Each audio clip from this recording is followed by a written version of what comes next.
excited. Yes, so excited. Candy shop. Welcome to another podcast, Amelia and Jordan Unleashed. Hello. This evening we've got Vesper with us. We have. Yeah, who is from down the road, Yes. from Tetbury High Street. Obviously you're more than that, but you also have a shop. Yes, I am. But that's true, actually. I'm lucky enough to have a shop called Constantine Rex Limited, which is opposite the doctor's and about 500 yards from where I live. Oh So really? this Oh, is you live just- on the well, high literally, street? not just literally other side of it. So you go past Top Banana, and Yeah. I'm the first turning to the left. So literally, I have So got this convenient. absolutely timed shop opens at 10:30 and roll out of bed on bad days, especially in the winter. And I'm there, bright-eyed and very bushy-tailed at 10:30. Same as me, I'm like up at 5 to 10. 10. Yeah. Ready to The go. disappointing part of being night owls. Oh. At 3 in the morning, you're sitting there thinking, maybe I should go to bed because I'm going to regret this in the morning. Sure enough. It's alright, we just have to sit there. Well, apart from you two have to do hard work, you've actually got a bit here, exactly with your blades. You can hardly kind of be sleepy and then have a zigzag-looking dog. Scary, wouldn't it? Some mornings though, I question myself and I'm like, am I awake enough for this? Probably not. You know? 5 coffees later. 5 coffees later. At least all I have to do is put a shake on and waggle a dress, and then they have to do the hard work and cook the things on. If I get away doing that dogs, I would. Which one do you want? What version do you want? Yes, exactly. Whereas if I have a bad mood, it's great. You can put a dress on and everyone goes, oh God, no. Next. This one's twice the price. Twice, exactly. God, that has happened, but I have to say, not with the £2,000, but I did. Oh my God, sometimes you don't. Does that ever happen to you where you open your mouth and then something comes out of it and you're thinking, no, put it back in the mouth. Oh, I did it. We had a lovely, she was a beautiful woman with a racehorse trainer's wife. He was an acquired taste, shall we say. She was stunning. Anyhow, she trotted in and she pulled out this really frou-frou little dress. And I kind of looked at, anyhow, she came out of it, and literally, as she came out of the chamber, the first thing I said, oh God, no! And then literally, as I said it, I thought, oh God, Vesper! I said, oh, I'm going to talk to you, but please, let me try. Let me, so we put her into, and she went out looking amazing, but very different from the frou-frou dress. She went out with because she had large legs, which she went on forever, a kind of mini dress that stopped at her, long boots, an orange coat and a brown shift underneath. Oh wow. The husband was not impressed. His comment to me is they're supposed to be concentrating on the horses, not my wife. So I said, candy never hurt you. No. That could be very helpful. Really funny. So how long have you been on Tetbury High Street? I have been on Tetbury High Street since, 2021 is when I actually opened the shop finally. Yeah. So I took over the shop in 2020, and then I'd never done anything like this before. Shop. I came from the corporate world where which is a hell of a lot easier in a lot of ways, I have to say. And the first thing I went into was this lot, which is beautiful, but I put my hand on the wall and back, and nearly went through it. It was so wet. And I hadn't quite understood at that time that actually none of this was my responsibility, that this is what landlords are for. Yeah. Mine won't do anything of that. Sometimes. Sometimes. Mine don't do it. So, anyhow, so it took us a while to put this thing back together again, by which time everybody in Tetbury wanted to know what we were doing, so I kept telling them we were going to open an Ann Summers. It's like the old Weatherspoons debate, isn't it, on Facebook? That was so funny. You could see them go, oh, they trot. Because the thing is, the ones that ask are so nosy, and they just want to hear anything. Ann Summers. My daughter was looking at me. It's a joke. Shut up. It's fine. She's still never get a client in here, so probably. Never mind. But then I got the dog. She pulls everything in. Oh, they're so helpful, aren't they? Yeah, she's great. She's my official. You would come in, Noodle. Introduce yourself. Noodle. You're not coming anywhere near us this evening because there are all these smells. How old is she? Noodle is 5 now, so I bred Noodle. Ooh. And her mama didn't want to come this evening. Her mother was deciding that she was so hot, she was sitting by the pond, which I have at home, where she had been dipping her feet. And I said, would you want to come too? She said, no. Okay. Yeah, here we are. Hello. Hello, Noodle. Now we're going to climb onto the table. Aren't we, Noz? This So dog big. is. So I gorgeous. have to tell you, that is not a dog. That is a human with a fuzzy face. Yeah. And last year was a really tough year for me because I was quite ill, and that dog never left my side. I swear to God. She didn't leave my side. You know, she was on the bed with me. She sat in the car when I was going through chemo, and she was very sweet on the last day we let her in. Because she was just so nice to all the, because we were on the bus, and you know, you get to know each other really quite well down there. And so, you know, without, because you know, for hygiene reasons, you're not really supposed to do that, but we took her in. It was just, some of these people are really ill, and it's just, you know, she jumped up on Man's laps and gave me a kiss. And, It really cheers people up, doesn't it? It cheers people up. Yeah. And she So is, nice. she's an extraordinary animal, really, because I promise you, if I say the word B-A-L-L and go outside, I have a raving lunatic on my head who literally gives on her bad feet and does airy cartwheels. But, you know, she comes into the shop and she knows what the shop is, and just lies there and and has this, especially with women's husbands, she's got a touch for them. So she goes up to them and she sits them and looks at them and gives them these puppy eyes and I'm so unloved. And out comes the paw.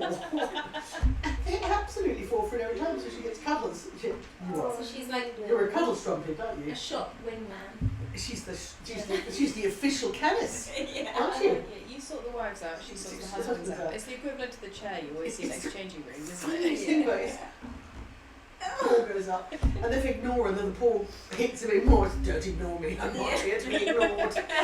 And she has that, you know, no, we're going to, she's got her equivalent of wine down there. Yeah, some water. Some water, I And promise what- you guys, it is water. What breed is she? She is a German Wirehaired Pointer, and they are largely, I think, the equivalent of, you know, they're the equivalent of a Labrador in Germany. So they're what everybody uses to go hunting and shooting with in Germany. Yeah. They're water dogs largely. Not, come here. They're largely water dogs, so they've got slightly webbed feet, and they do trials for them over there, where you know they have to swim. It's about half a mile to retrieve a duck or a. It's That's extraordinary. quite a way. It's quite a way, and they haven't seen it fall. So they do them here, but there's a lovely kennels which I think are the best in England called Climax that breed these dogs, and they do these competitions, and I can't help it fascinates me to watch it. And you know they're retrieving and blind retrieving, so they make them sit and then they chuck this thing. But it really is half a mile away until we go find it. Yeah. It's amazing Sure to be able enough. to do that Yeah. in water, isn't it? Exactly. Because the scent must Disappear. dissipate of it. And And have you always had German Wirehairs? no, I always had dogs. So my parents, bless them, had at one point 6 dogs, and they had 3 German, proper-sized German rough-haired dachshunds. Who were hysterical. And they're called Pepe Le Moco, Toffee, and I can't remember what the third one was called now. And then 3 spaniels. Oh my god. That's a mad And house. there's no off switch. It had no off switch. Yes. Sorry, the thieving has begun. What's this? She's a very well mannered dog, people. I promise you, she is. She just is a counter cruiser, Yeah, why not? aren't you? You good girl, and you went on. So, 3. Do you like Wirehaired dogs then? Is that kind of your preference? Seeing as you grew up with. Funny enough, I do actually. I Yeah. don't. Actually, apart from you know, even a dachshund, I prefer a rough-haired dachshund. I love A a rough-haired as well. I'm not wildly keen. I don't know why really. It's just I haven't been brought up with them with the smooth-haired ones, I but. think they have more character. That's what I think It's just too. something And about the they're- face. and they're just a bit tougher. They're a bit Yeah. more kind of, Yeah, they're a bit more robust. Yeah, I they find are. that the smooth and the longs can be really anxious, but Yeah. usually like the wire coats are just like, come on then. Come on, let's go. Let's go. Exactly. Give it to You me. know, Yeah. usually they're quieter too, aren't they? Yeah. And the rest of it is, you know, she's we were going to breed from her this year, but I just never kind of got my act together because I have to get her hips scored. Yes. But you know, I'll do it next year because otherwise she'll be too old. But having bred her and her mother, you know, it's quite. There's just something really special when you've known them since before they were thought, and to arrive. And she was funny, you know, when she was born, there was 10 of them, and it was the year of completely unplanned. It was the year of the first lockdown. Oh, really? So my first 2019. lockdown, Must have been great. it was the best. I was on holiday for 6 months. It was the best thing ever. 10 of these little things, and she was first out of the box. Yeah. First to stuff her nose into food. Yeah. First to go outside. First to bark. First to do everything. Yeah. And just as brave as they came, she was. And then you'd come down in the morning and they'd pretend to go puppy, puppy, puppy, puppy, and there's these little things going like this on the door, waiting to get in. And then then we had another one who managed to open the door. So when they were a little bit older, at 4 a.m, you would be run over by these kind of things. You go, God, what's happened? And of course, I was only got them upstairs. I didn't know how to go downstairs. Have you got to pat them all the way down, put them back in their beds? Bloody Dee Dee would open the door again. She thought this was a huge joke. So much fun. Well, that was a lot of fun, I have to say. How many litters have you had? I've had now 4 litters. So her mother had 2. Yeah. So the first one was when she was very young. She was 2.5, and she had 6 puppies, of which we lost one, which was a bit my inexperience, unfortunately. And then her sister had a litter the year later with 6 puppies. Yeah. They were all fine and went off. And then with this latter one, she had 10 of them. And you've seen Parker, she's not exactly the biggest dog in the world, but out of 10 of these little puppies came around. So is that more the expectation? 10? Because 6 seems quite... 6 is actually, for a young dog, their first litter is quite normal. Yeah. But I didn't think that she'd have much more, because actually Parker she's quite a square little dog. She's and has been really independent all her life, but it's not a hugely big dog. Yeah. And so when she was pregnant, she looked like a barrel. It was just extraordinary. Like I thought, Jesus Christ, how many you got in there? And I can't imagine. So we had one runt, and then we had some proper heffalumps that came out. Oh wow. Proper heffalumps. They were kind of this size, and you kind of looked at them as you called hello. Oh my God. What happened to you? Where did you come from? Where did you come from? And you've swallowed everybody else up. And actually, funny enough, some of them still live in Tetbury. So, I don't know if Duke did Duke ever come in? I don't know. I have to find out where the Duke otherwise I have to send him in. They're not related to the pair, the other mum and daughter. Is it No. mum and son? Mum and son, no, because those aren't Wirehairs. They are, they are a Wirehead, but they're not a German Wirehead. They're the French, they're the Griffons, Oh, I see. which are, they look the same, Yeah. apart from they are very much guard dogs. And actually, if you meet Mum of that litter, Yeah. she's sweet, but Noodle, Noodle has No. knocked something out. please, Noodle, no feeding. No feeding. It's interesting you say that, because those are a pair that Nairobi is really scared of. Yeah. And she's not really scared of any of the dogs, but those two, it's the first time she ever barked in here when they were in. And if she sees them out and about, she just starts barking, howling. I've never known anything like it. Yeah, and actually, they keep Mama on the lead. Do they? Yeah, because she's a lovely dog, but Yeah, they're she lovely. simply won't have anybody else around her. She'll go Yeah. for them.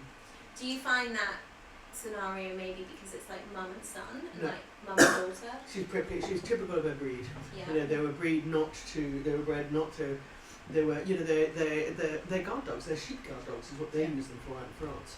So they're outdoor dogs that will see off anything that's feral out there to protect sheep. Yeah. So They're pretty hardy. they're hardy. They're Alert. fiercely independent Yeah. and alert. And it's the independence that they are. So they don't like other dogs. They don't. She adores her son, but she's lovely. She's typical of her breed. She just. They are lovely when I see Yeah. them. They're so friendly and nice. But it's just a funny behaviour. It's a from really Ruby. fine place. And then there's the other one that everybody thinks these are, which is the Spinonis, Oh, who yeah. look very similar, but Yeah. the Italian Spinonis, but they tend to be bigger and heavier, and there's a lot more Heavier face, skin. haven't they? Yeah, they've got a Yeah. very similar face. And the Griffons. And the Griffons, yeah, Yeah. and the Griffons. We have a couple that come Oh, in, yeah, don't the we? Griffons. Corfals. Corfals, Griffons. Yeah, that's right. Lovely. Lovely dogs, they're lovely dogs. And then the equivalent of them, which is Sorry. what the hell are they called? The Vizslas. Oh, you got Hungarian Vizslas. Yeah. So I have to admit, it's not done, but I'd love to cross her with a blonde Hungarian Vizsla. Wow. Next year. I know, That but would be beautiful. yeah, that's the thing that worries me about them is that I've always I think in breeding I'm quite I to give you an example, we have Sharpie staying with us who has been badly bred. Yes, his skin issues and everything else. Poor little dog. But they've had to operate on to keep his eye open. His legs are bow-legged. He is, and they paid nothing for him. But that's not the point. They adore him. He's the most adorable dog. But he is going to be one problem after the other. Yeah. And I tend to, I learned from Kimax, be strict on your breeding.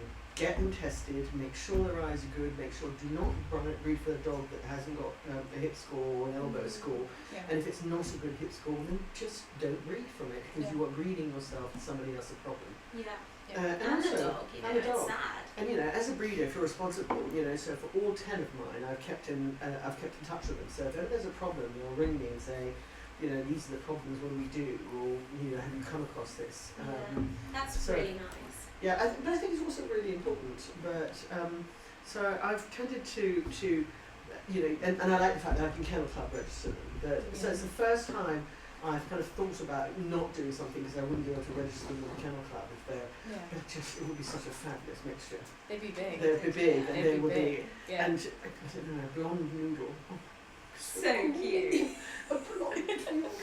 It would so be good to gorgeous. colour variants. Yeah, exactly. What's the typical breed standard colouring for German Wirehaired Pointers? They are either that. Well, you get 3 of them, so you can get them completely liver. Yeah. You get them liver and white like she is, or you get them black and white. Okay. And occasionally, I've never actually seen one. But it must exist, a completely black one. But I've never seen a completely black one, I have to say. But those are the colour standards for them. And the whiter they are, the more they're discarded because they're unstandard for the breed. Oh, really? Yeah. But they can be quite cute too. To tell you. I've seen one that was an albino. She had blue eyes and this big white fuzzy face. It's the sweetest thing you've ever seen. Wow. But everybody in the kind of dog world, no, we turn our nose down with that. That is not the standard. And in that case, would you just not breed from her? Like, would you not be allowed to? You can do what you want to a dog, Yeah. but I think you have to think about whether you're breeding yourself a problem or not. Yeah. And if you're going to be responsible about it, then if you're breeding yourself a problem, then or the following owners can't cope with it, then I'm not sure if it's illegally that they can, but morally they can bring the dog back to you and say, I can't cope with this. Yeah. It's in a lot of contracts. It's in a lot of contracts for breeders, and so I've got a breeding contract with so I follow the kennel club's rules, and Noodle has found a bird. Noz, there are no frogs out there. She likes frogs. We have a pond at home, and I put the pond in 2 years ago, and it's just I love it. It's not a big pond; it's probably the size of this table, but a bit wider. Yeah. But in it have come. So we've got dragonflies, we've got the odd newt, and then this year. So that's another story of hers. We had one female frog that was in the garden, I think. I don't know where she came from. Anyhow, she introduced herself by one very hot summer. I was sitting there watching some telly and I had the doors open. And this cold thing landed on my foot. Oh. And I'm not quite sure who hopped higher to the ceiling, me or the frog. And my daughter nearly died laughing. Anyhow, she picked this thing up and put it back outside. And so the next year we had the pond, and I wasn't thinking anything about it, and then one fine day Noodle decided to come give me a present. It's very gently, she came, and out came the frog. Oh. So the only problem is that frog has now turned to, I can't tell you how many of these tadpoles we've got, which feed the birds, but we don't know. But now they're thriving, so we have little frogs everywhere. And so our greatest thing, because we've got lavender bushes around the pond and big bushy plants, is to hunt these damn frogs.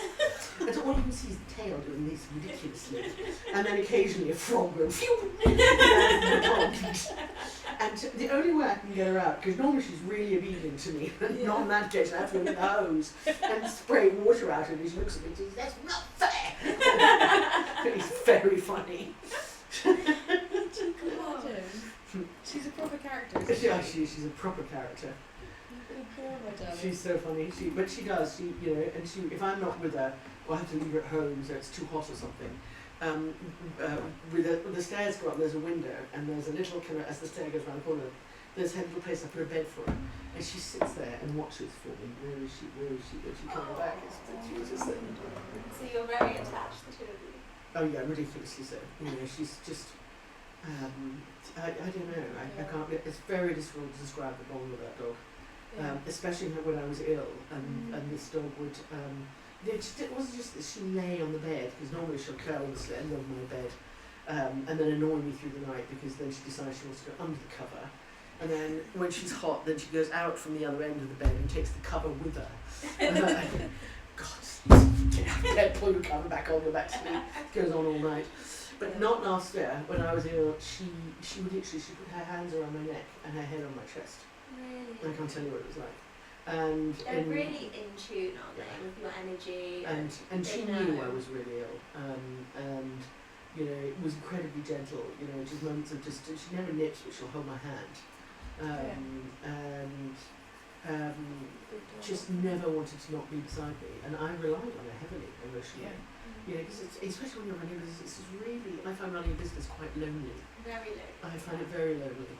And you know, you come back in the evenings, and you know, the reality is that none of us got into business doing a shop to be stressed out of our minds at the end of the day, and feel isolated or be in debt.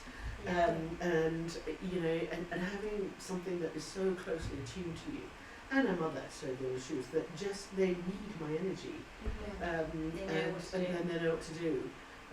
You know, and sometimes she just, you know, if I'm sitting there, you know, she'll kind of nag me with a ball, say, "Come on, you're coming out to play with me." It's as if she knows better than me what I need. It's very odd.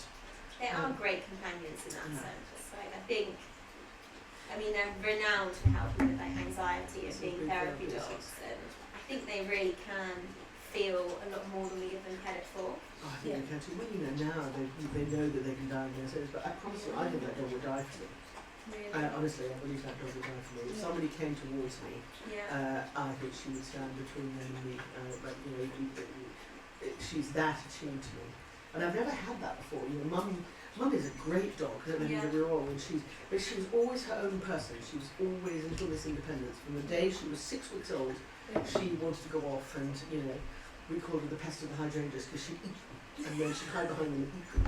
And everything where she's called Parker, Nosy Parker, because that's what she was. Everywhere that she wasn't supposed to be, she was.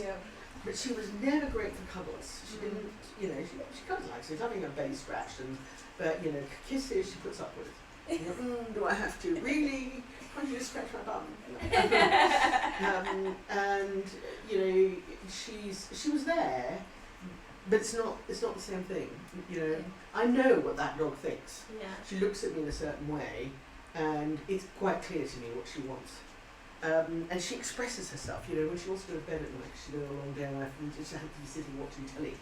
She'll sit in front of me with where my face is to the telly. So I'll go like this, and then the dog follows me, and it's just insane.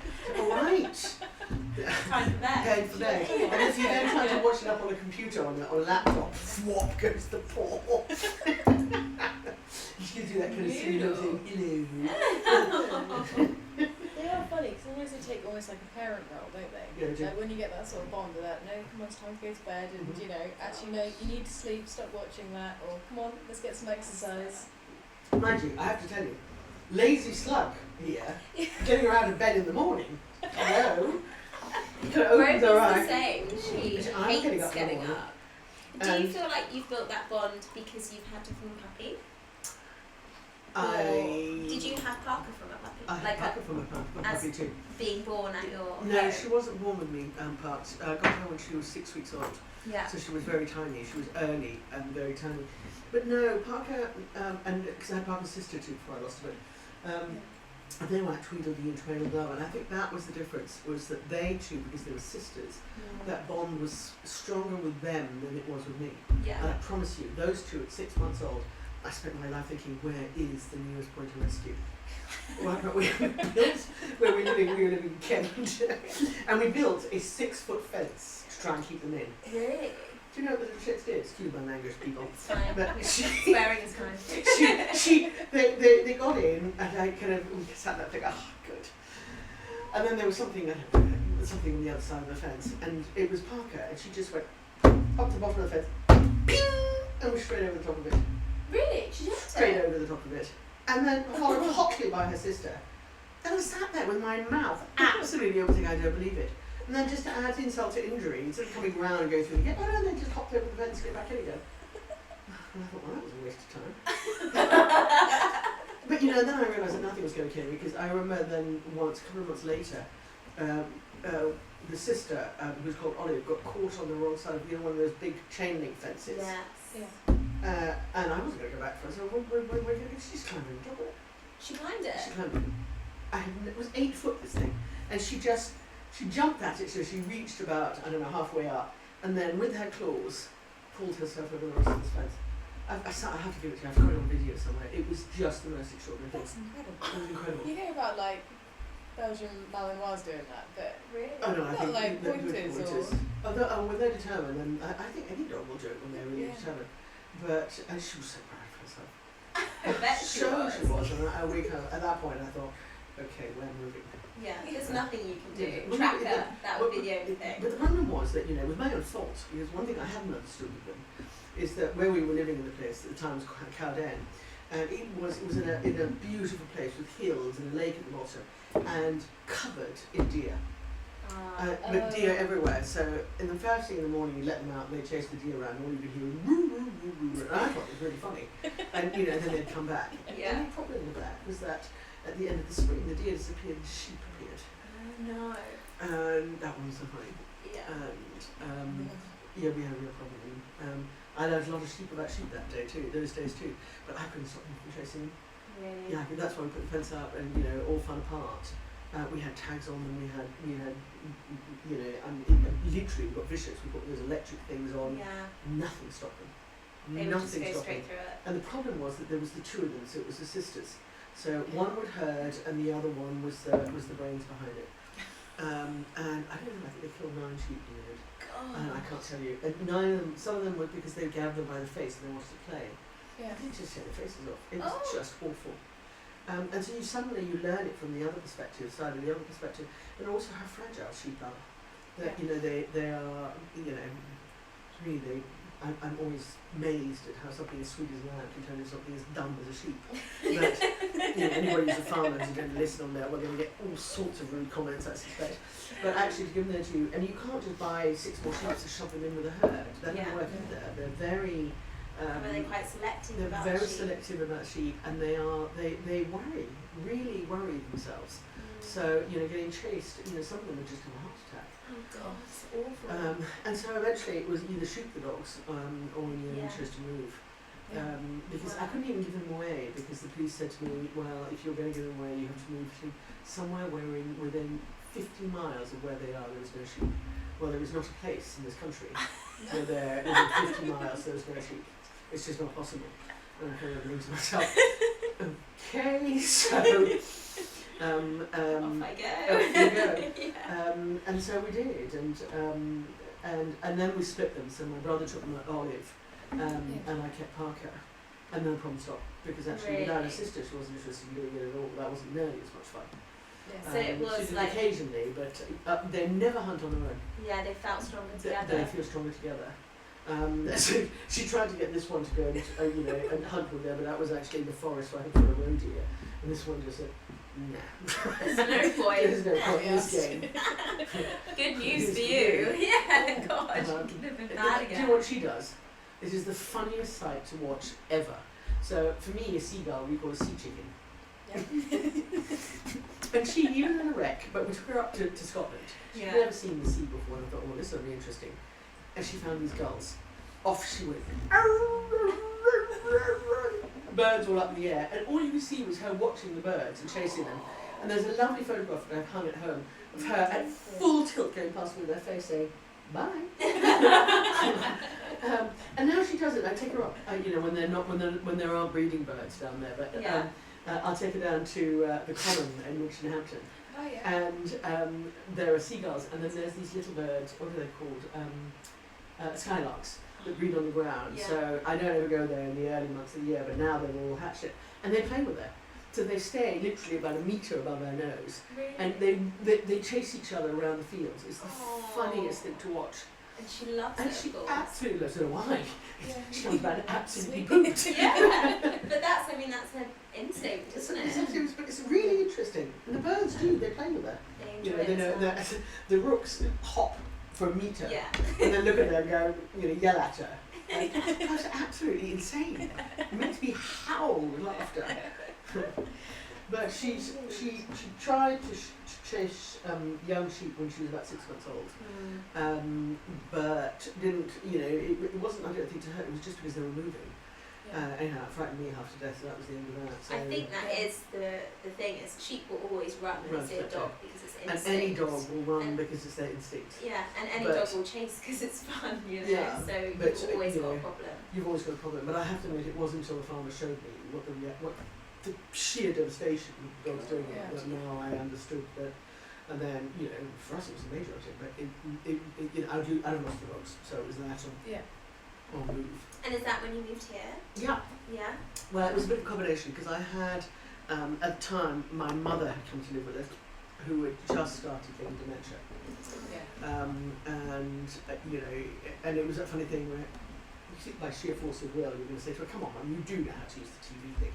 Yeah. And she'd get it once, and then, of course, and then finally I learned, it wasn't because she was being stupid or annoying or idiotic. She simply, that is vested, that she couldn't do it anymore. It was just gone. It was gone. And then, so cooking wasn't a feasibility anymore, and then, she put the milk where you put it into she put milk into the cleaning, as soap liquid into the washing machine. Yeah. Okay. And the milk was the soap. And so you'd find her putting soap into the coffee. You knew! Oh, At that point, yeah. it was time for her to move in with us. Yeah, it's awful, isn't it? To see your parents go through that. You're a child. It was very sad. Yeah. So I was, because my daughter doesn't drive, and we were living out in the middle of nowhere at the time, which was lovely, and I was determined that I wanted something in town.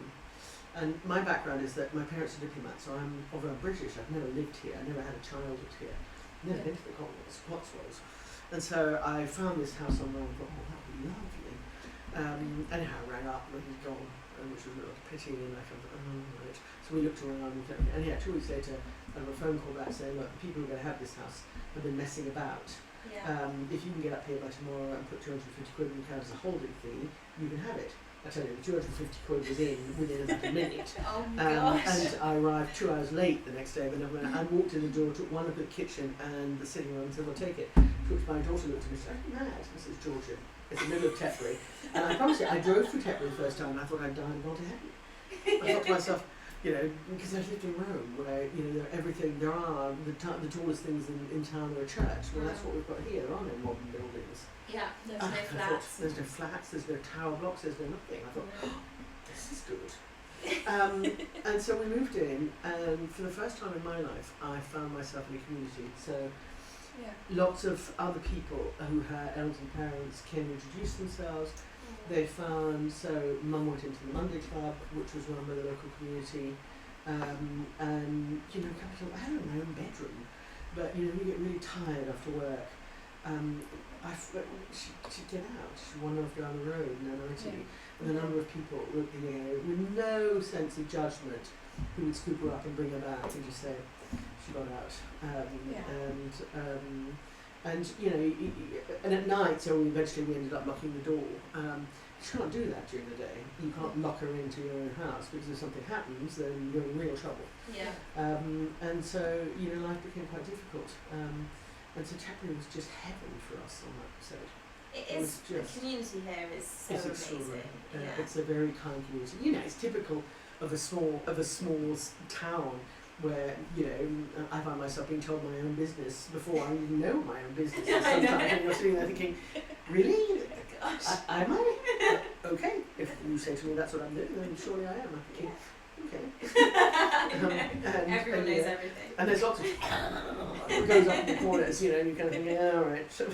But on the other hand of that, I'll put up with that any day of the week for the people who stand up, you know, the Alisons of this world, who, when you're in trouble, there she is, standing still as a rock. And for, you know, for me, in our area, these were elderly people who looked after other elderly people and allowed me, because, you know, it's exhausting to then have the shop. And so the shop came about really because at the time, you know, I'd been in the NHS, so I had a very strong corporate role, and then frankly I had a major nervous breakdown because, you know, the pressure was too much. Yeah. And then we found ourselves in that position, and you know, no sooner I got better, but I got offered a job, and Mum was well enough at that time. She said, "Well, that's a frightfully good idea. It never kills you the first time, so go and do it again and see what happens again." Ooh.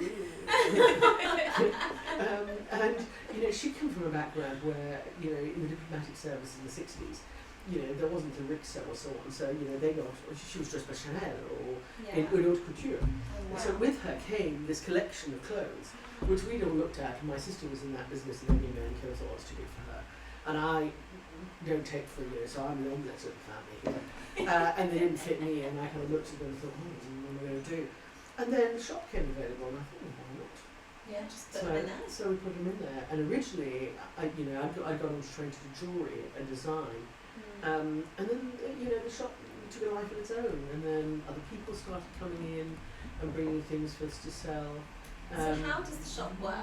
Do you rent things? Or So we did two different things. So it's been a bit of a journey for me. So it started off with just my things. Yeah. And then I had this kind of overwhelming kind of, you know, people bringing me things, which some of them which were lovely. And so we did a lot of my stuff and then consignment things. And that's when it began to go slightly wrong, because with consignment, unless you've got a really good system of knowing where everything is and whose everything is, and I don't know what it's like in here, but I swear in my shop, I put a tag on something and then by the evening it's disappeared. They grow legs and they walk. Oh God, it drives me insane. And so, you know, unless you've got a way of putting them on an app doing it, and so I found myself with a lock-up and I had too much stock. Yeah. And so, you know, people would come along and I wasn't disciplined about sending it back 6 weeks later. So I found myself then in trouble because people would say, well, can I come get my stock? And I had no idea what it was. So it's been a bit of a challenge in terms of now I'm reducing the people, outside people's, having much more of my own stock in. Mainly because it's really embarrassing to say to someone like, I don't know where your stock is. And then it gives me a financial liability because if I can't find it, I have to pay them. Yeah, of course. And so, you know, so we've been cutting down, and, you know, somebody will come in with some exceptional pieces and I'll always take those, but for the moment I'm working much more with other dealers, so we do the same sort of thing, so I will do my clothes, I'll take those, and then we're much better after a kind of 6 to 8 week turnaround of moving these things around. And then you get new stuff. And it's always fresh, and so you've got lots of people who come in. And then the other thing that we've started to do is to work with people who make things, so it's proper couture.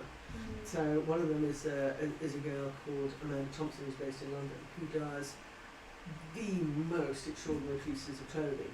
And you have to come down and see that it's kind of a pair of tartan trousers, and you think it's a pair of tartan, but it's just not a pair of tartan trousers. Yeah. They are so cool, these things. And we combine them with vintage pieces. Yeah. So her trousers go with a really short, edgy little jacket from the 1980s, and somehow it really works. And the idea came from me because I go down to Portobello because the other person in the shop with me is somebody called Christine Faffelli, and she is half Moroccan. And she and her partner Virginie started something called La Gazelle, where they would go out to the Berbers and they would buy out their materials and then they would make them into these coats that we sell. Gorgeous. So it's very much the boho side of the couture that we do. Yeah. Actually, I live in this stuff. But it's all vintage materials, so it's all the same secret ethos. It's like the collars we've got up here. Yeah, exactly, those sorts of things. It's The Moroccan ones. I mean, the patterns that they create are just extraordinary. amazing. And when you go out there and you go out to the villages, they love to see, but each village has a different pattern. Really? They work with different yarns, different materials depending on where they are and where Yeah. they've come from, and the beads that they've picked up along the ways. And it's fascinating to see. But it all comes together in a sort of way that, you know, it's all ethical. So Amanda's stuff is mainly English. Edna the coats that we've been doing are all English, and they look like Chanel because frankly it's the same place that makes Chanel's materials. So you know, but you know they're not what I call expensive, because to me expensive is a product that is badly made and that has a maximum price on it. These are what I call, excuse me, would you get off the table? Oi, oi, we're having a conversation without needing to see you stealing on the table. Nice try, that you were very quiet. I'm getting close. Yeah, she is. That was Sneaky. Onto sneaky. her, sneaky. They can see you, it's very embarrassing. And I've told them how good you are. God. And do you find that work really exciting? Do you enjoy it? I at love its that. core? I love that, and what it does for me when it lets me do the things that I'm good at. So I get an image in my head of what something should look like. So styling someone is very easy for me, and I can sell sand to the Sahara. Perfect. So you know, in that respect, it's really, really, really good. The bad side of that is my stock management is poor, Yeah. which I'm paying for dearly. And the other thing that, you know, I don't know about you guys, but I didn't start it with a huge budget, so I am permanently underfunded. Yeah. And you know, there are instances where, you know, there you are on direct debits. Well, to give you an example, this week, today was a really good day, but up until today I hadn't seen a single thing all week. Oh god. And so you then sit there, but you've still got, you know, a £450 a week rent to pay. All your bills are still all your bills are still there. So, you know, people get really annoyed, and it feels like you're borrowing from Peter to pay Paul, but and you are. But people always get, oh, I hate that feeling, and get off the table. And that I find really lonely. I find that really. And then last year, you know, I didn't have because I couldn't afford it. I didn't have health insurance. So suddenly having to go through chemo, you know, it doesn't relieve you from the rent of the house, the rent of the shop, the staff that you're obliged to, and that sense of obligation. And so you get up, and you know, I'm not really going to ask for help because it's still my nature. But it was blindingly obvious to other people that I wasn't doing very well. Yeah. But you keep going because you feel that you have to. It's like it sounds bad to say ego, but it is like this ego thing where you feel like asking is kind of a bit in defeat, and then you get in this rut of going, well, I can't ask now because now it's bad. At the beginning it wasn't bad. I think it's worse than that. I don't know. For me, it's different. It's embarrassment. Yeah. Because you know, you know, in the NHS, my job was exactly invert. So it was finding where the money was being lost. Yeah. Well, I'm an expert at that. You know, I can look at a serious accounts and go down there, and I'll find what's going. I don't know how to manage cash flow. Yeah. And basically, a small shop like ours is cash flow. Yeah. It's cash flow, it's marketing, and it's administration.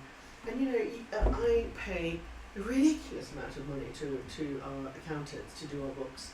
So, and for £3,000, but you know, if I then need something to do my VAT, he just wants it all in. Yeah. But he doesn't tell me what my costs are. So I've got to start doing those, because you know, it's not just that I buy a shop. It's like you don't buy that bed at £100 and that's your cost. No, you've got to put your time, you've got to put the shop fees into it. It's a really quite detailed sort of thing, and none of us do it. No. And then we get caught out with the fact that we haven't done it. And well, you're not going to ask the bank, because if the bank thinks that you think you don't know what you're doing, they'll close you down. Well, the bank will never even give you a loan anyway. No, Unless you know, you're I don't even making, bother. turning over $1 million a year. They will never give you a loan. In fact, I wouldn't want them to. Is that so? Your turnover has to be really high to Super then high. get a loan? Yeah, to or- be circular. It needs to be so That's hard. safe for the business for the bank to give you anything. And they're all huge banks now, so you just have. And it's all credit done basis. Yeah. It's all done on a credit base. You know, you used to be able to go in and actually have a conversation. Yeah.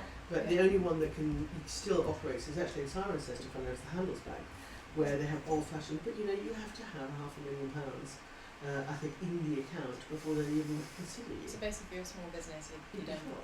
Yeah. There's not many ways to turn, and then your only thing is to either ask people that you know for money to help you tide Tide over, over. which is hurtful Yeah. because you don't want to admit it, Mhm. or to get a loan where it's ridiculous interest and you're paying it off and then down the line you're worse off than Then the you were beginning. beforehand.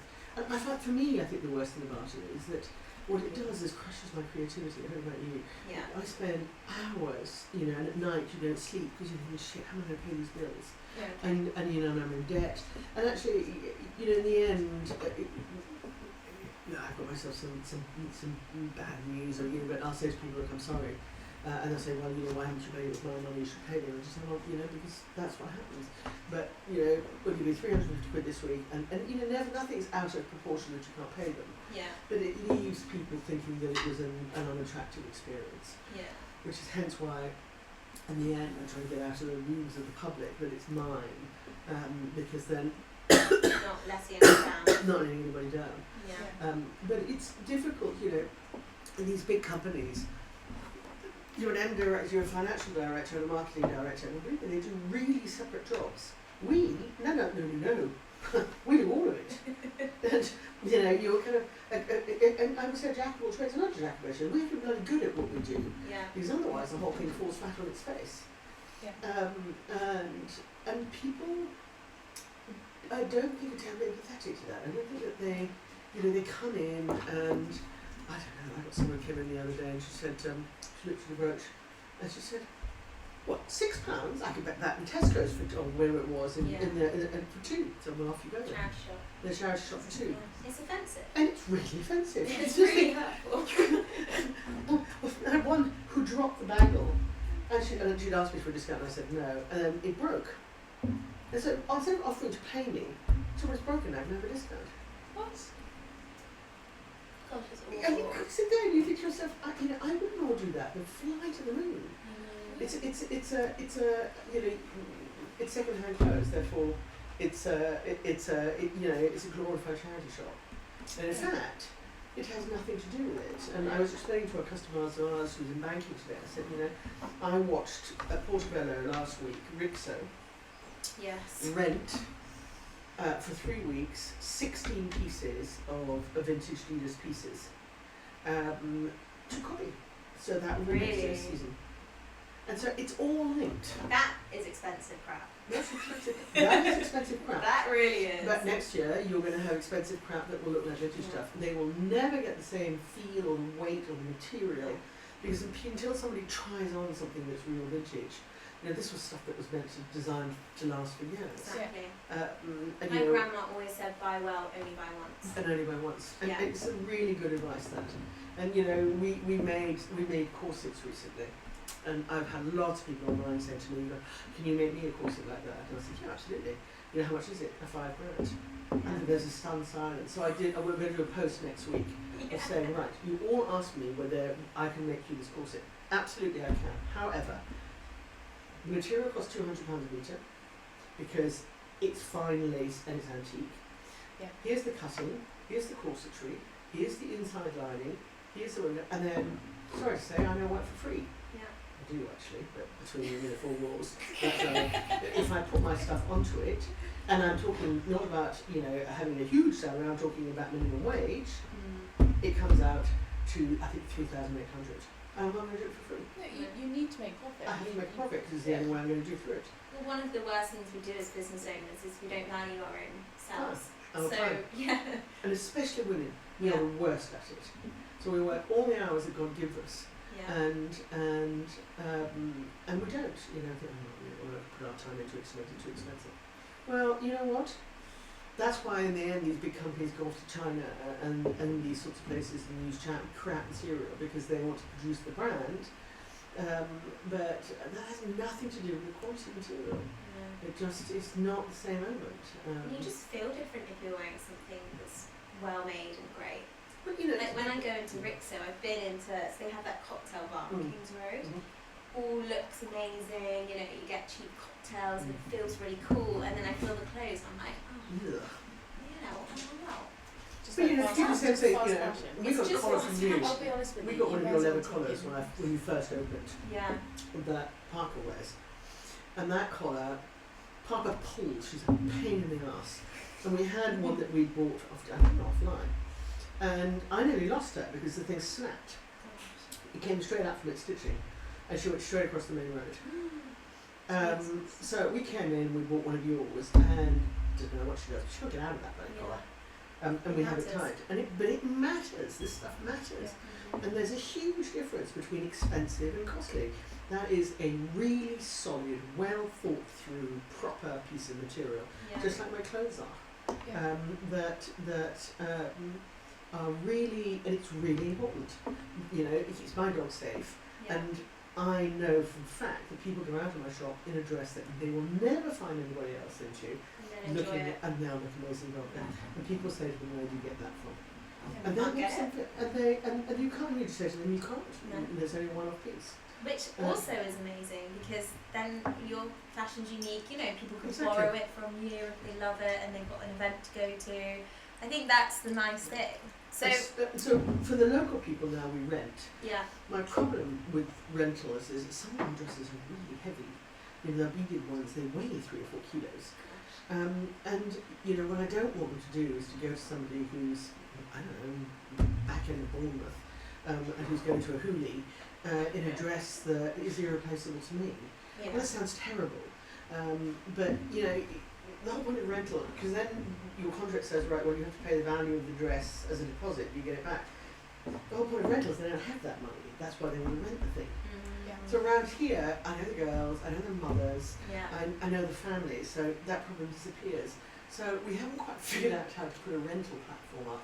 It's that- hard. There is a website that does it, but they're quite strict. I guess if you had people's account details in file, Yeah, and that's maybe that do being it. great. But then if they don't have the money, they don't have the money. But they don't have money, and you know, and some of ours are, you know, they're wonderful, these dresses. But you know, it also cost me 50 quid to get it to them. And so you're sitting there thinking, And then you got to wash it, Yeah. or have it dry Have it cleaned, cleaned, and that's and- a cost. and I worry then with some of them that if I don't know them, that actually, and you maybe I'm being idiotic because I haven't maybe looked into it enough, that you're not going to get it back because it looks so good on them, and you know, oh, we got lost in the post or something will happen. Yeah. It's always a worry, isn't it? But it is a Yeah. worry. And you know, there is insurance for that, but actually, frankly, it's not the fact that it's insurance, it's just that I can't replace the dress. Yeah. Yeah. And that kind of, you know, you can sort of, but it is the way, and I'm determined that I think it's more sustainable, and I also believe that it's, you know, why the hell would you buy an evening dress? You're going to wear it 3 times before someone comes along to you and says, oh, darling, you look wonderful, why are you wearing that last time? Yeah. And then it hangs in your wardrobe for every other day, Yeah. and you just wear it once and come back and buy something and get something else. Yeah, You know, it's not like there's absolutely. lack of choice there. Maybe you could have like a subscription or something. Yeah, that's what we're thinking of. So That you would be know, cool. Seeing new things every 2 weeks about or Alison something. thinking about that. So put the brain on, Yeah. put the game gear on. And then, and you know, and funnily enough, I was talking to somebody today who's they're venture capitalist. They're, you know, so she used to be mergers and acquisitions. You know, seriously successful businesswoman who has had children and is she wants to go back to work, but loves fashion. Is the most beautiful creature you've ever seen in your life to boot. And I said to her, well, why don't you use that knowledge to help us? And she said, well, because she lives in Cambridge. And I said, well, what do you need? So I said, I can sell. Amelia knows how to work this TikTok and her shop, and she could do that with her eyes closed, whereas I can't even pick up the phone without doing something stupid, doing something wrong. You know, and there are lots of different qualities around here, and we all have certain weaknesses. And I just said, you know, if you put up an umbrella around us where we all contribute, so we'll pay for a bookkeeper, that we all contribute towards paying for a proper social media, accountants, and you can then deal with helping us find things that you could trademark.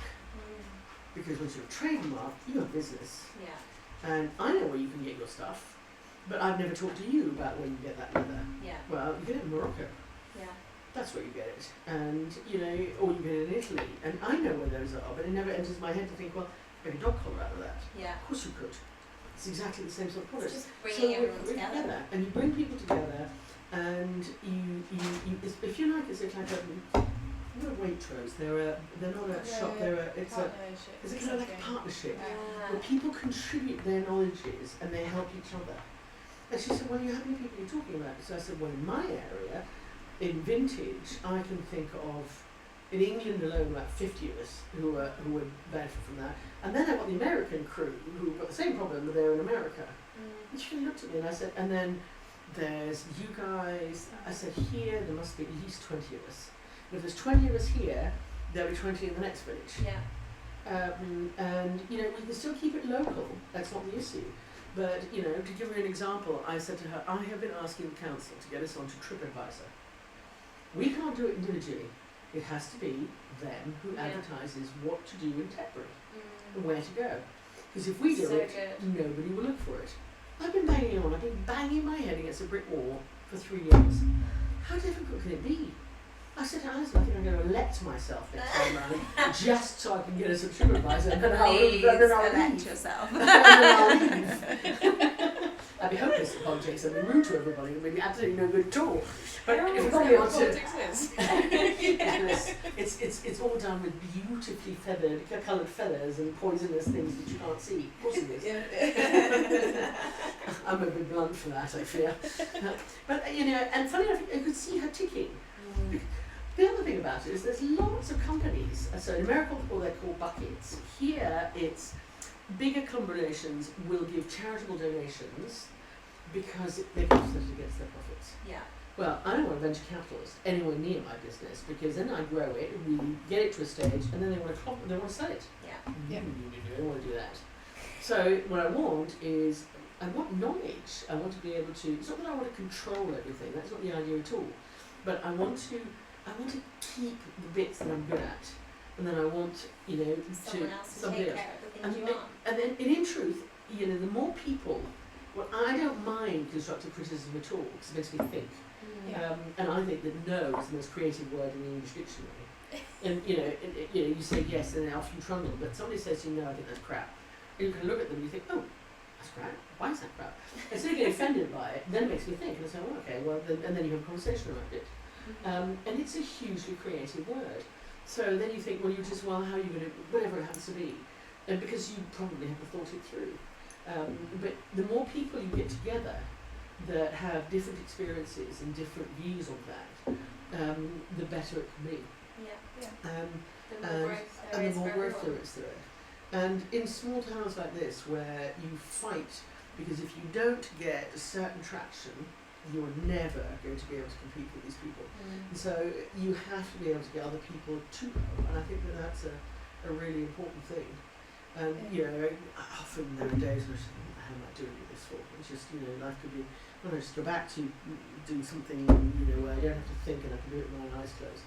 And I do it for about 2 days, and I say I'll stop feeling sorry for myself and get on with it because nothing replaces.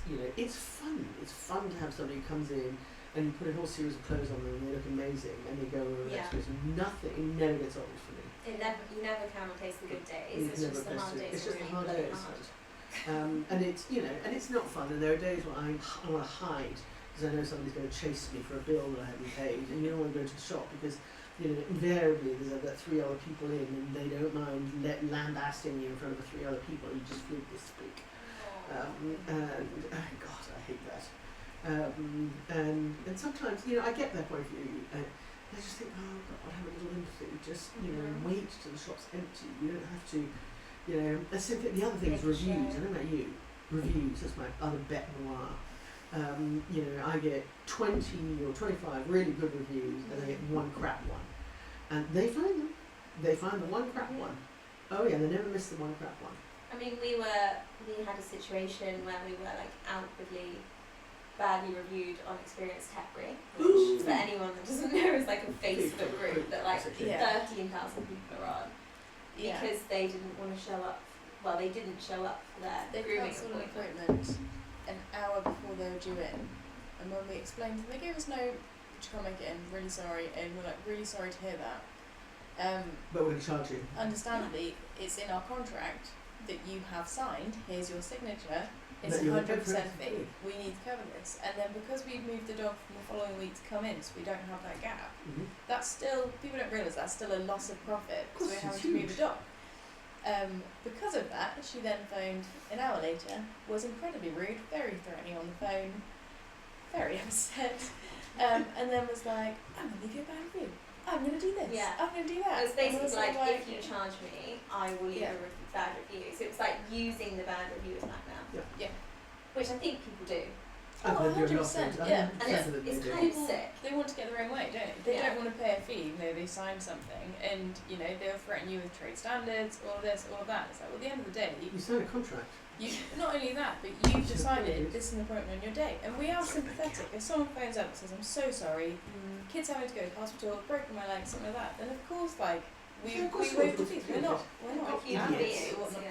Sorry, animals the wrong word to use. Yeah, but we're not. You've got We're empathy. not Yeah. heartless. We have empathy. But if you phone up and say, "Really sorry, got to cancel the appointment for an hour," we're not left with much choice. Yeah. We've got to make money. Yeah. We've got to pay Wages. wages, It's utilities, exactly bills. the same like- thing. It's like the bangle, like they don't get their own way, so they Yeah. manipulate Relate you to to a do people that. to do that. Yeah. Also- It's just weird behaviour. We're really And it's stubborn, actually- so if they threaten us, then we will Yeah. raise their threat. Yeah. We'll pull them Yeah, out the and we'll problem say is, there's no I need get, to you know, threaten us. I had somebody who, had a perfectly good relationship, and she rang me up the other day, and she said, I'd like to get all my stuff, a friend of mine's opening a shop in where it is, and I could give all my things to give to her, and I thought, I don't know, there was just a really strong instinct, and I thought, Yeah. nah, that's not what you want to do at all. And I thought, I'm never had a bad review. And because of course you don't know, so then Yeah. what Hunting Freedom, of course there was, it was an absolute corker, saying that I was a dishonest proprietor, and it was over 60 quid. This is what it was Wow. about. And so actually I normally never answer, this one I answered. Did Oh, you? You yeah, replied? I had a cracker on it. And I just said, small businesses are really fragile things. Yeah. And I felt crushed by that review. I said, it doesn't reflect everybody's view. Yes, I probably did excuse, but I said, well, you don't know because you have no idea what behind the smiling face is. Is that for most of last year I didn't know my own name because that's what chemo does to you. And at the early end of this part of this year I had a chunk of my lung removed. It took me an awfully long time to recover from it. So yeah, the service wasn't perfect. But you wrote me something which you named me Wow. personally and told people that I was a thief and a liar. And so I said to her, I just looked at your review, Kyle. You've got 18 of them, and one of those is positive. So, Some people just get a kick out And of I it, just don't said, they? I don't know what it is. have a little empathy.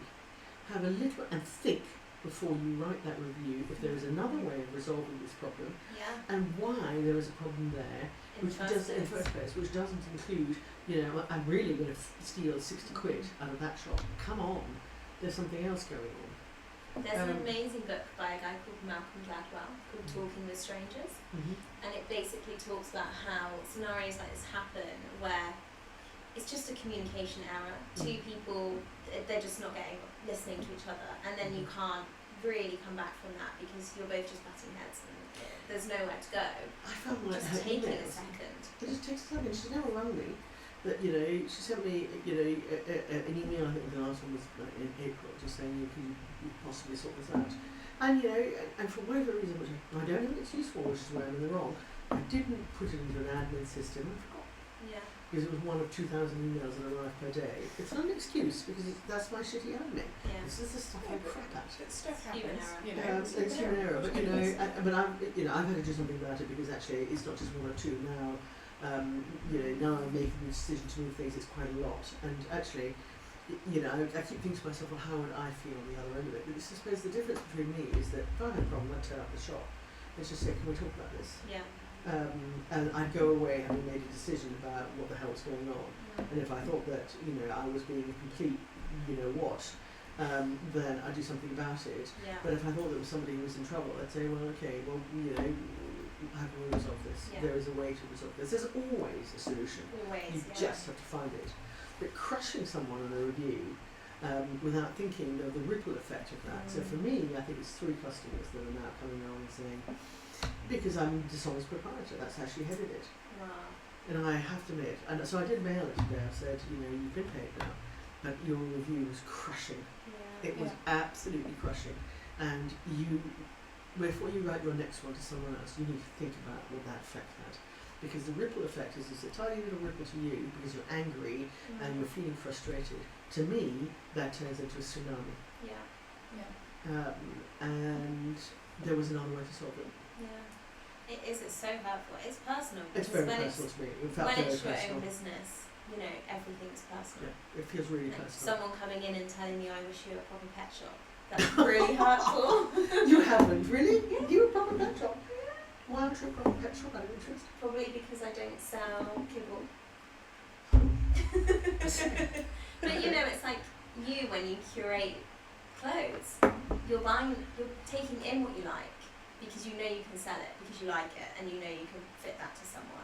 It's the same for me. I can sell things that I'm passionate about. Exactly. And I When enjoy. you find a kibble, which is completely, that doesn't cost £100 a bag for a start, and that is, in fact, that you can believe. Yeah. I spent hours in Pets or whatever that happens to be, Yeah. and Pets at Home, looking at what it is that they're put into it, and stupidly bought a big bag of something because the picture on the thing looked really good and it said it was all Their perfect. advertising is great. And the dog loved it. And then they wouldn't eat it for it. They thought it was disgusting. So I thought, no, right, well, I'm going to get a small one or something else. And I couldn't find something else. What did I buy? A completely unrelated, but exactly the same product, but in a different taste. And I was thinking, okay, I'm giving this up. I felt like ringing them and saying your advertising and your marketing is absolutely spot on, but the dogs don't like the kibble. It was so funny. I bought it twice thinking it's two different things. Two different things. Because actually the packaging is so good that I thought it was going to be a really good product, really funny. But I get it completely, why sell kibble if you can't actually find something that is something that you can stand behind? Well, I think the whole point of the high street and independence and independent people is that they're doing it because they're passionate and they believe in it. And then you're coming in to almost their second home where, we should be passionate about what we're selling. Absolutely. We should love being there. We should be creative. Well, hell, I want to make sure the best goes into her. Yeah. And so, I spotted today, which before we leave I'm going to rage you for, that you do, because I've been looking for that product. It's bloody hard to find. Yeah. It's on really your good. doorstep. I didn't realise it was you. I didn't think you did any of that.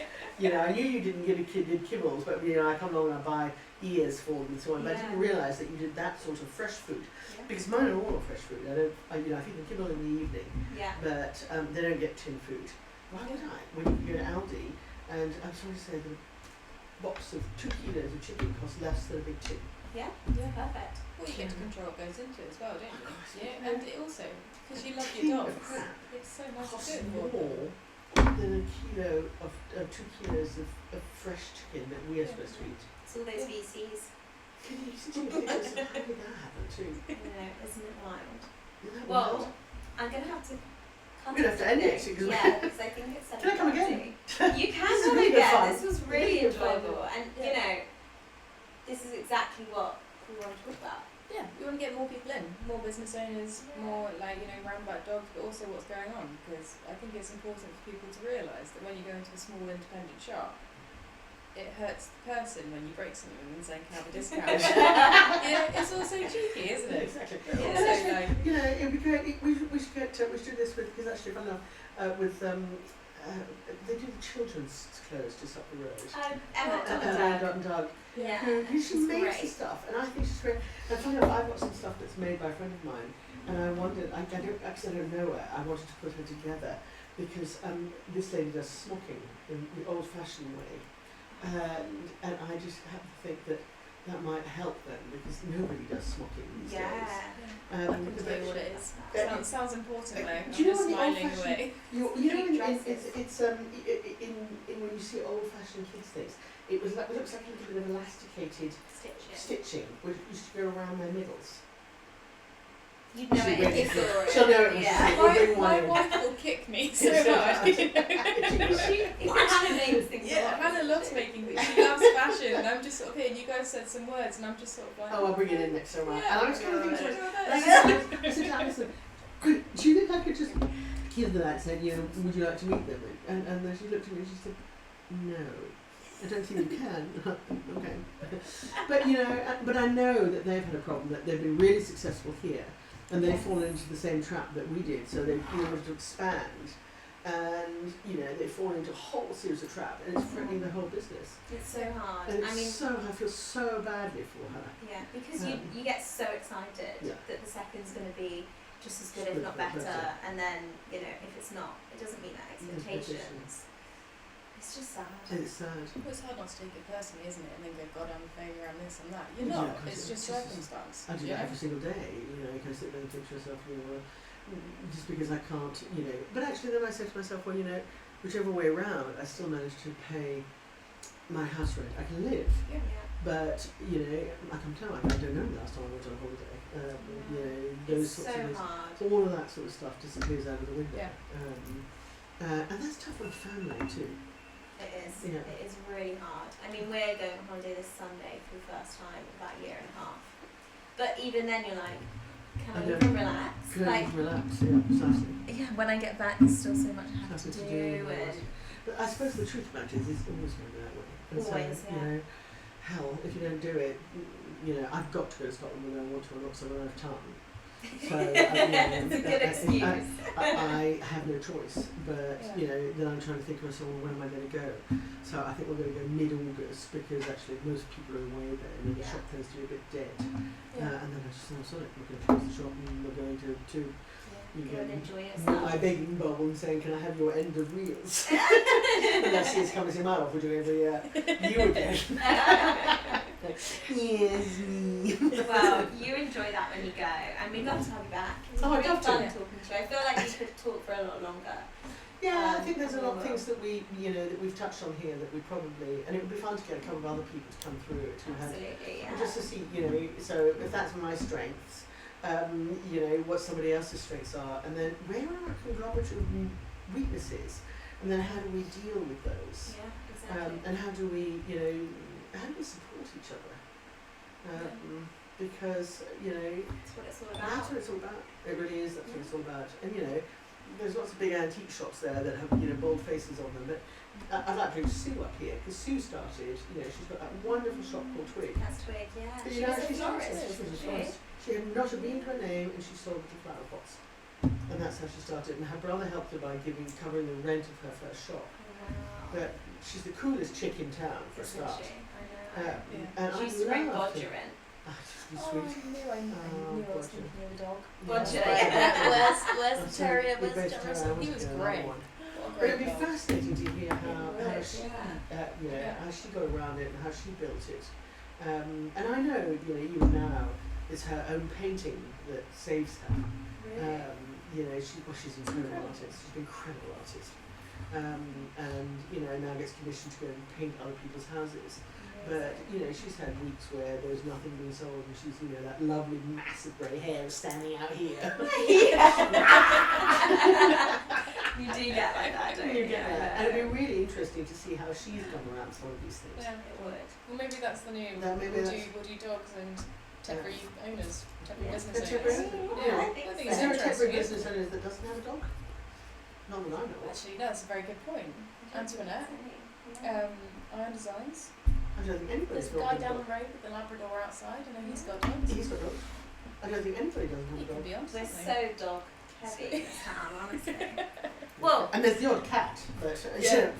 it's Well, you know. thank you, Vesper, for You're giving very up your welcome. time. I really absolutely enjoyed my it. pleasure. Yeah, Absolutely we my loved pleasure. it. It's Yeah, nice it's to really just good chat fun. a bit more.